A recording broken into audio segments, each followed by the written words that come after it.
El contenido de nuestra parashá, este Shabbat, es un contenido muy intenso, ya que refiere a lo que nosotros conocemos como Avodá, en la denominación tradicional de esta parte del servicio de Yom Kippur.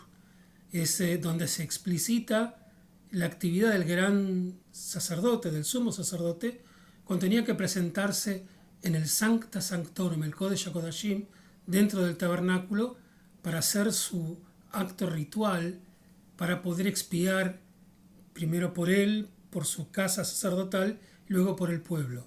La explicación desarrolla en uno de los elementos más importantes que tiene que ver con la purificación del sacerdote. Veamos el texto juntos primero y veamos qué aprendemos de él, por supuesto. El texto dice, entre otras cosas, con esto habrá de entrar a Aarón al santuario, con un novillo para el sacrificio expiatorio y un carnero para el holocausto. Eran los sacrificios que se hacían como parte del ritual.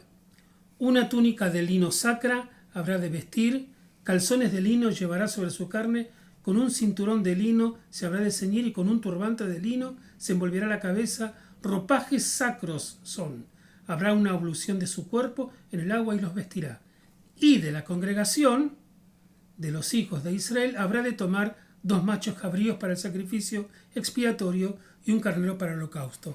Lo que significa que el sacerdote, mientras llevaba adelante el culto de este servicio de Yom Kippur, era la vez en el año que él entraba al Sancta Sanctorum, como dijimos antes, al lugar más sagrado, al recinto más sagrado que tenía que ver con este santuario, lugar al que accedía Moshe, porque Moshe cotidianamente se encontraba en ese lugar, en este santuario especial, donde Dios se le aparecía entre los 2 querubines. Eran como modelos de distintos tipos que existían por sobre el altar, por sobre el arca sagrada, donde a través de ese espacio particular de santidad Dios se comunicaba con él. Entonces el texto dice que Aarón debía entrar allá y debía primero, cuando entraba al santuario, tenía que expiar primero por él. O sea, el sacrificio era por él, para que él pida perdón por sus pecados. Después por la casa real, sus hijos también eran sacerdotes. La casa sacerdotal de la que él estaba era parte. Y después recién, cuando había expiado sus pecados personales y los de la casa sacerdotal, realmente podía dedicarse a la expiación del resto del pueblo de Israel. Acá hay un punto muy importante. Primero, si él era un sacerdote, alguien preguntó una vez, ¿no podía ser que él no tenga nada por lo cual pedir perdón? ¿Que él no tuviera nada por lo cual arrepentirse? Era una persona muy importante. Por otra parte, el lugar, cuando entraba directamente a ese recinto sagrado dentro del santuario, no podía inventar. Tampoco podía llevar adelante un culto solamente por las apariencias. Era directamente frente a Dios que él lo tenía que hacer. De lo cual podemos deducir que él se tomaba extraordinariamente en serio este momento del ritual. Lo que significa que él sí tenía por qué pedir perdón y sí tenía de qué arrepentirse. Y cuando él lograba esto y salía airoso porque su perdón había sido aceptado por Dios, entonces él estaba preparado para poder pedir por la expiación del pueblo de Israel. Y esta tal vez es uno de los puntos centrales de esta parashá. Vos siempre tenés algún motivo por el cual mejorar tu conducta.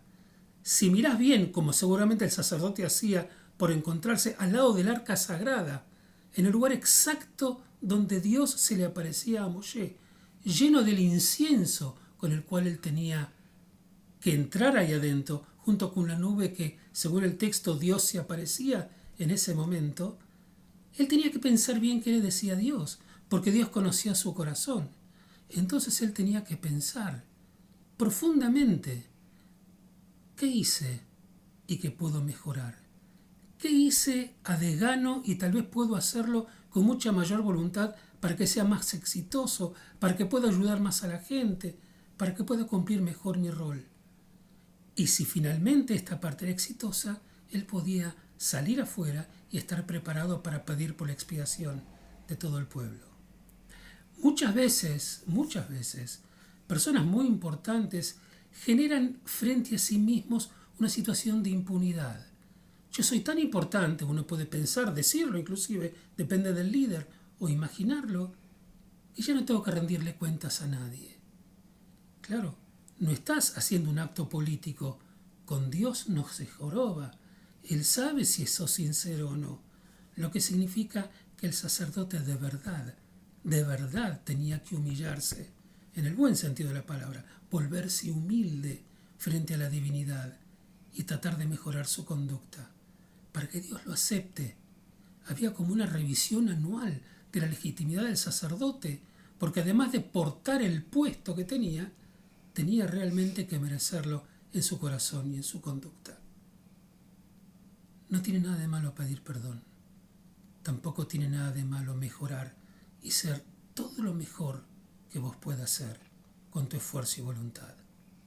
No escapemos a este bulto y enfrentemos esta realidad, tratando de ser mejor, cada vez mejor de lo que somos.